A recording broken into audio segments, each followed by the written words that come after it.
केंद्रीय सड़क परिवहन और राजमार्ग मंत्री नितिन गडकरी ने आज हिमाचल में ऊना व आनी 2 जनसभाओं को संबोधित किया व भारतीय जनता पार्टी के प्रत्याशियों के लिए चुनाव प्रचार किया। उन्होंने कहा कि ये चुनाव कांग्रेस व भाजपा का भविष्य के फैसले का चुनाव नहीं बल्कि सही अर्थ में देश व देश की जनता के भविष्य का चुनाव है और ये निर्णय जनता को करना है कि कौन सी पार्टी, कौन सा नेता आपके भविष्य के लिए काम कर सकता है।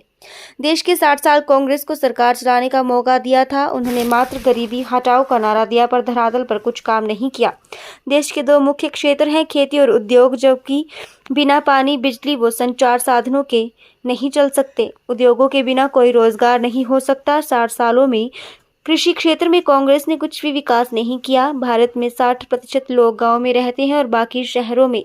लोगों का पलायन शहरों में इसीलिए हुआ क्योंकि गांव में बेरोजगारी, भूखमरी थी और मूलभूत सुविधाओं का अभाव था।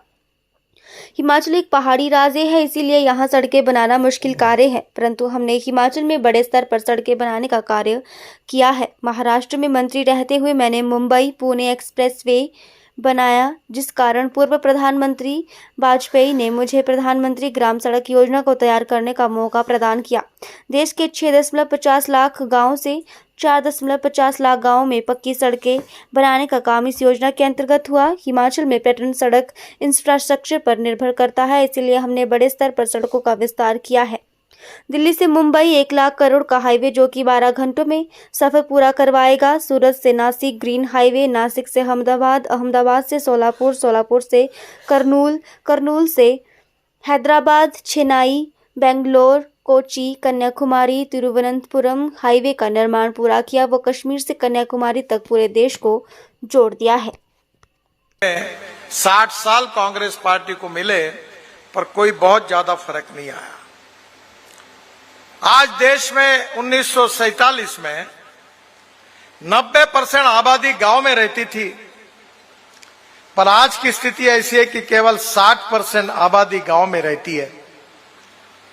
ये 30% लोग अपने गांव को, अपने घर को छोड़कर मुंबई, दिल्ली, बेंगलोर, चेन्नई, कलकत्ता, चंडीगढ़ अपना गांव छोड़कर शहर में चले गए। खुशी से गए?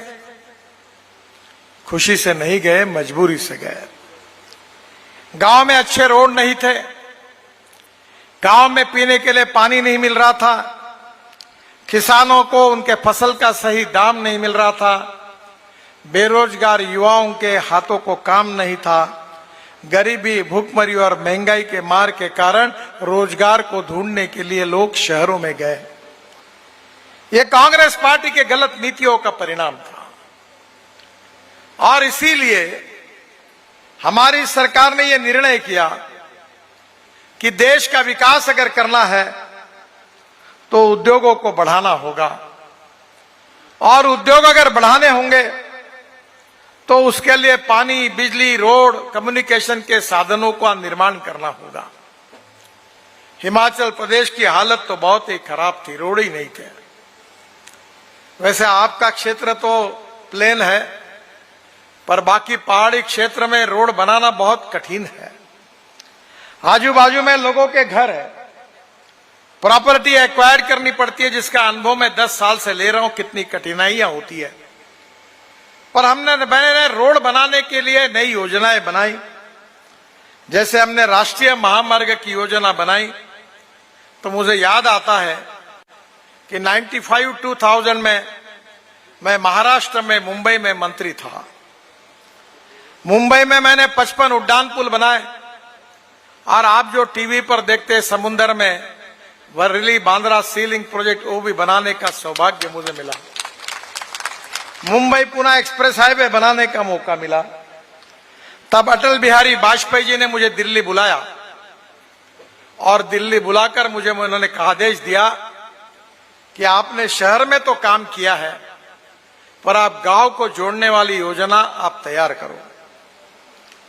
मेरे अध्यक्षता में एक कमेटी तैयार की गई। 3 महीने मैंने उस कमेटी में काम किया और अटल बिहारी वाजपेयी जब प्रधानमंत्री थे उनको रिपोर्ट मैंने सौंपा। 15 दिन के अंदर उसकी घोषणा हुई और उस योजना का नाम था प्रधानमंत्री ग्राम सड़क योजना। देश के इतिहास में पहली बार गांवों को मजबूत सड़कों से जोड़ने का काम हिंदुस्तान के इतिहास में किसी व्यक्ति ने किया है तो उसका नाम अटल बिहारी वाजपेयी है। यह मैं गौरव के साथ कह सकता हूं। 6.5 लाख गांवों में से 4.5 लाख गांवों में मजबूत रास्ते बने। बहनों और भाइयों, हिमाचल प्रदेश में सबसे इंपॉर्टेंट क्षेत्र क्या है? सबसे इंपॉर्टेंट है पर्यटन। हिमाचल प्रदेश के लोगों का रोजगार जो मिलता है वो पर्यटन करने के लिए जो लोग आते हैं उनके कारण मिलता है। यहां रेलवे आ नहीं सकती, पहाड़ थे, और इसलिए स्वाभाविक रूप से रोड के ऊपर सब लोग डिपेंड होते थे। पहली बार हमने हिमाचल प्रदेश में अनेक रोड बनाए जिसका उल्लेख मैं करूंगा नहीं। 900 करोड़ का अभी जो लठियानी मंदली पुल की बात हुई, ये एक ही पुल 900 करोड़ का है जो भारत सरकार की ओर से मंजूर हुआ है, और ये चुनाव समाप्त होने के बाद उसका काम शुरू हो जाएगा, ये भी विश्वास मैं आपको देता हूं। एक एक रोड, एक एक ब्रिज बनने से 2-2, 3-3 घंटे का फर्क पड़ता है। और इसलिए बहनों और भाइयों, बड़े प्रमाण पर टूरिस्ट आ रहे हैं। हम एक ऐसे नए नए रोड बना रहे, हिमाचल प्रदेश में टनल बना रहे, 20,000 करोड़ की टनल बना रहे हैं। आपको पता होगा कि मनाली से रोहतांग पास जाने के लिए 3.5 घंटे लगते थे।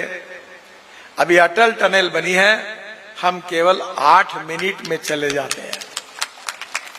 वहां से निकलने के बाद लद्दाख लेह तक हम 8 टनल बना रहे हैं। लद्दाख लेह के बाद आगे हमने झोजिला टनल, जो आशिया की सबसे बड़ी टनल है, जिसकी कीमत 12,000 करोड़ रुपए थी, वो केवल हमने 5,500 करोड़ में उसका काम दिया, पैसा बचाया। वो भी टनल का काम अब पूरा होते हुए आया है। उस टनल से बाहर निकलने के बाद झेड़मोर टनल है। झेड़मोर टनल से बाहर निकलने के बाद आप श्रीनगर पहुंचेंगे। फिर श्रीनगर से जम्मू के बीच में रास्ता अच्छा बन गया है, हमने 8 टनल बनाई है। और कटरा के नजदीक से दिल्ली कटरा एक्सप्रेस हाईवे को आप जुड़ जाएंगे तो कटरा से 6 घंटे में अमृतसर से दिल्ली तक आप पहुंच जाएंगे। दिल्ली आने के बाद दिल्ली से मुंबई 1 लाख करोड़ रुपए का हाईवे लगभग पूरा होते हुए आया है, जो दिल्ली से मुंबई केवल 12 घंटे में सफर पूरी करेगा। और वहीं से सूरत तक आप आएंगे तो सूरत में हमने नया ग्रीन हाईवे बनाया है। सूरत से नासिक, नासिक से अहमदनगर, अहमदनगर से सोलापुर, सोलापुर से करनूल, और करनूल से हैदराबाद, चेन्नई, बेंगलोर, कन्याकुमारी, कोचीन, त्रिवेंद्रम, पूरे साउथ इंडिया को जोड़ दिया है। कश्मीर से कन्याकुमारी तक, मनाली से लेकर कन्याकुमारी तक पूरा हाईवे बन गया है। थोड़े थोड़े काम केवल बाकी है। आज सही बार कश्मीर से कन्याकुमारी एक्सिस कंट्रोल रोड से आप जा सकते हैं। यही हमारी सरकार की उपलब्धि है। मैं हिमाचल प्रदेश में 16,000 करोड़ की करीब 28 रोपवे केबल कार बना रहा हूं। बिजली महादेव के रोपवे को हमने मंजूरी दे दी है और चुनाव के बाद उसका काम शुरू हो जाएगा। पहाड़ी क्षेत्र में ऊपर जाने के लिए बहुत तकलीफ होती है। अभी तो हमने ऐसी टेक्नोलॉजी लाई है कि जो पहाड़ी पर जो एप्पल तैयार होगा वो ड्रोन में डालकर नीचे आएगा, और दवाइयां और कुछ महत्वपूर्ण चीजें ड्रोन में उड़कर ऊपर जाएगी। ये नई रचना हमने की है। बहनों और भाइयों, मुझे विश्वास है कि हिमाचल प्रदेश में विशेष रूप से मैं वाटर रिसोर्सेस मंत्री था। लखवाड़ बहुउद्देशीय परियोजना 6,000 करोड़ की, रेणुका जी बांध परियोजना 4,600 करोड़ की, किशाव बांध परियोजना 11,600 करोड़ की, ये 3 परियोजना को हमने मंजूरी दी। और मुझे खुशी है कि इन योजनाओं के कारण हिमाचल प्रदेश को 370 मेगावाट बिजली मिलेगी, जिससे हिमाचल की सरकार का इनकम बढ़ेगा। और करीब हिमाचल को 7,000 करोड़ लीटर पानी सिंचाई और पीने के लिए मिलेगा। बहनों और भाइयों, रोपवे, केबल कार, अच्छे रोड, पानी की व्यवस्था, बिजली, 5 स्टार होटल बन रहे हैं, रिसोर्ट बन रहे हैं। पूरे विश्व से, दुनिया से टूरिस्ट हिमाचल प्रदेश में आ रहे हैं और टूरिज्म में जो इन्वेस्टमेंट होती है उससे 49% इन्वेस्टमेंट से रोजगार निर्माण होता है। हमारे युवाओं को रोजगार मिलेगा, लड़कियों को रोजगार मिलेगा तो गरीबी दूर होगी। गरीबी दूर होगी तो समृद्ध संपन्न बनेंगे। हम हिमाचल प्रदेश को समृद्ध संपन्न बनाना चाहते हैं। गांव गरीब मजदूर किसान का कल्याण करना चाहते हैं। हिमाचल प्रदेश को अच्छे रोड देना चाहते हैं। हिमाचल प्रदेश के लोगों का इनकम बढ़े, टूरिज्म बढ़े, युवाओं को रोजगार मिले और टूरिज्म में हिमाचल प्रदेश देश का एक प्रमुख राज्य बने, ये हमारी कोशिश है। ये पानी, बिजली, रोड के बिना संभव नहीं है और इसलिए इस प्रकार की डेवलपमेंट के बारे में मैं कहना चाहता हूं कि कांग्रेस पार्टी ने जो 60 साल में नहीं किया है वो केवल 10 साल में हमारी सरकार ने करके दिखाया। मैं आपको बताना चाहता हूं कि आजकल बड़े बड़े परिवारों में जब मुंबई और दिल्ली में शादी होती है तो जो एप्पल फ्रूट्स रखे हुए रहते हैं वो विदेशों से आते हैं। हमारे कृषि विभाग ने नई नर्सरी खोली है, सीड और प्लांट में संशोधन करके नए नए क्वालिटी ला रहे हैं ताकि हमारा एप्पल विश्व में एक्सपोर्ट हो, हमारे किसानों को अच्छे भाव मिले, एग्रीकल्चर प्रोसेसिंग इंडस्ट्री शुरू हो जाए। मैं जब एमएसएमई का मंत्री था तो हिमाचल में मशरूम तैयार करने का काम जोरों में हुआ। अनेक लोगों को रोजगार मिला। यहाँ के परिस्थिति का अध्ययन करते हुए मशरूम से यहाँ एक्सपोर्ट शुरू हो गया।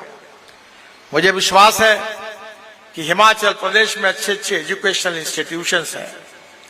पढ़ाई के लिए लड़के हमारे देश के बाहर से, दुनिया के कोने कोने से आते हैं। शैक्षणिक क्षेत्र हो, सामाजिक क्षेत्र हो, कृषि क्षेत्र हो, सेवा का क्षेत्र हो, हर क्षेत्र में विकास कैसे हो, यही हमारी सबसे बड़ा उद्देश्य होता है। हमारे पंडित दीनदयाल उपाध्याय जी ने अपने सामाजिक आर्थिक चिंतन को अंत्योदय के रूप में बताया है कि समाज के जो शोषित है, पीड़ित है, दलित है, जिनके पास रहने के लिए मकान नहीं है, खाने के लिए रोटी नहीं है, शरीर पर कपड़ा नहीं है, उस दरिद्र नारायण को भगवान मानकर हम उसकी निरंतर सेवा करते रहेंगे। और जिस दिन इस गरीब व्यक्ति को रोटी, कपड़ा और मकान मिलेगा, उसी दिन हमारा कार्य पूरा होगा, ऐसा हम समझेंगे। बहनों और भाइयों, हमने इलेक्ट्रिक की कार लाई, मैं मंत्री हूं ट्रांसपोर्ट का, इलेक्ट्रिक स्कूटर लाई, इलेक्ट्रिक की बस लाई। जहां 100 रुपए का डीजल लगता था वहां 3 और 4 रुपए की बिजली लगती है। हमारा किसान केवल अन्नदाता नहीं रहा, हमारा किसान ऊर्जादाता बना, जो बिजली तैयार कर रहा है। ये जो पराली है पंजाब हरियाणा के जलाते थे, उससे हमने सीएनजी गैस बनाया। हमारा किसान अन्नदाता से ऊर्जादाता बना, ऊर्जादाता से पेट्रोल डीजल का हम 16 लाख करोड़ का इंपोर्ट करते हैं। अब हमारे देश में हमारा किसान देश के लिए लगने वाला फ्यूल तैयार करेगा। मेरे पास दिल्ली में गाड़ी है जो कि किसानों के चावल से, मक्के से बने हुए इथेनॉल पर चलती है, जिससे किसानों को भाव मिल रहा है। बहनों और भाइयों, किसान ईंधन बना रहा है। 10 साल के बाद यह स्थिति आएगी कि हमारा फॉसिल फ्यूल का, पेट्रोल डीजल का इंपोर्ट बंद होगा और हमारा किसान देश के लिए पेट्रोल डीजल का पर्याय इथेनॉल तैयार करके देगा। गांव समृद्ध संपन्न हो गए, युवाओं को रोजगार मिलेगा। मेरे पास हाइड्रोजन पे चलने वाली गाड़ी है, पानी से हाइड्रोजन निकलता है और वो गाड़ी अब हम ला रहे हैं और किसान हमारा हाइड्रोजन तैयार करेगा। पेट्रोल डीजल के बजाय हाइड्रोजन पर हमारी मशीनरी चलेगी। हमारा किसान अन्नदाता से ऊर्जादाता, ऊर्जादाता से ईंधन दाता और ईंधन दाता से हाइड्रोजन दाता बनेगा और इतना ही नहीं तो परली से बिटुमिन भी बनाया। अगर आप पानीपत में जाओगे तो इंडियन ऑयल ने मेरे आग्रह पर एक बड़ा प्लांट लगाया है। परली से 1 लाख लीटर इथेनॉल तैयार हो रहा है, 150 टन डांबर बिटुमिन तैयार हो रहा है और 76,000 ton bio aviation fuel, sustainable aviation fuel यानी हवाई ईंधन तैयार हो रहा है। अब किसानों ने तैयार किए हुए ईंधन पर हवाई जहाज चलने वाले हैं, वो दिन अब दूर नहीं है। आप कहेंगे कि गडकरी जी हमको सपने दिखा रहे हैं। मैं सपने दिखाने वाला नेता नहीं हूं, जो बात करता हूं वो डंके की चोट पर पूरी करके दिखाता हूं। मैं जो घोषणा करता हूं, ये कोई पत्रकार भाई मुझे सवाल नहीं पूछ सकते। जो मैंने कहा वो हुआ ही है, वो होता ही है, यही विश्वास मैं आपको देता हूं। हमें इस देश की तकदीर को बदलना है, ये देश के भविष्य को बदलना है, हमारी मातृभूमि को, हमारे हिंदुस्तान को दुनिया का विश्व गुरु बनाना है, $5 ट्रिलियन की इकोनॉमी बनानी है, तीसरी दुनिया की सबसे बड़ी अर्थव्यवस्था बनानी है। और ये बनाने के लिए ईमानदारी से सही नीतियों के साथ काम करने वाली सरकार चाहिए। अगर आप मोदी जी के नेतृत्व में फिर से एक बार हमारी सरकार लाओगे तो आपका ये सपना हम पूरा करके दिखाएंगे, इस विश्वास देने के लिए मैं आपके पास आया हूं। और इसीलिए मैं आपसे अनुरोध करने के लिए आया हूं कि मेरे सहयोगी अनुराग जी, जिनका यहां के विकास में बहुत बड़ा योगदान है, वो लोकसभा में खड़े हैं और विधानसभा में आपके लोकप्रिय देवेंद्र जी खड़े हैं। ये दोनों की कमल के फूल की बटन दबाइए, इनको विजयी बनाइए और हिंदुस्तान को भय, भूख, आतंक, भ्रष्टाचार से मुक्त करने के हमारे संकल्प को सहयोग करिए। गांव गरीब मजदूर किसान का कल्याण करिए। और इसीलिए आप देवेंद्र जी को भी आशीर्वाद दीजिए, अनुराग जी को भी आशीर्वाद दीजिए, भारतीय जनता पार्टी को जिताइए। यही आपसे हाथ जोड़कर प्रार्थना करता हूं। आप सबको बहुत बहुत धन्यवाद देता हूं कि इतने धूप में आप आए हो। आपको बहुत बहुत धन्यवाद, बहुत बहुत शुभकामनाएं। मेरे साथ जोर से कहिए, भारत माता की, भारत माता की, भारत माता की। नमस्कार, धन्यवाद। धन्यवाद आदरणीय नितिन गडकरी जी, आपका बहुत बहुत धन्यवाद।